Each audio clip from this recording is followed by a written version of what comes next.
Political science पढ़ते हैं, राजनीति शास्त्र पढ़ते हैं, वहां पे आप जॉन लॉक, हॉब्स ऐसे विचारकों को पढ़ते हैं।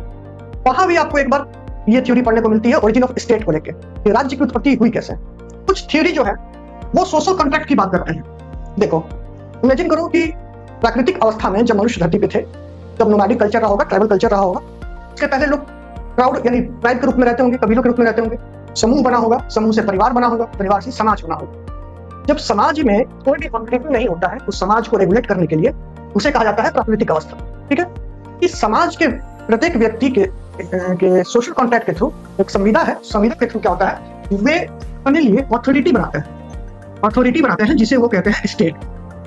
अब स्टेट के रूप में कोई राजा हो सकता है, मोनार्क हो सकता है, लोकतंत्र हो सकता है, अरिस्टोक्रेट हो सकता है, पॉलिटी हो सकता है, ओलिगार्ची हो सकता है, अनेक प्रकार की राज्य व्यवस्थाएं होती है।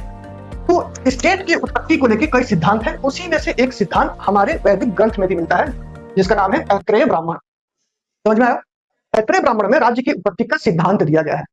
तो हमारे यहाँ जो राज्य की उत्पत्ति का सिद्धांत ऐत्रेय ब्राह्मण में मिलता है, तो ये सोशल कॉन्ट्रैक्ट वाला नहीं है। यहाँ पे कहा गया है कि समाज में जितने भी संघर्ष उत्पन्न हो रहे हैं, उन संघर्ष को समाप्त करने के उद्देश्य से राज्य की उत्पत्ति हुई। तो संघर्ष किस कारण से हो रहा होगा समाज में, इसका भी जवाब ऐत्रेय ब्राह्मण देता है। और कहा जाता है कि यहाँ पे संघर्ष के दो कारण रहे, पहला जमीन, और दूसरा कारण इन्होंने बताया है हिस्ट्री।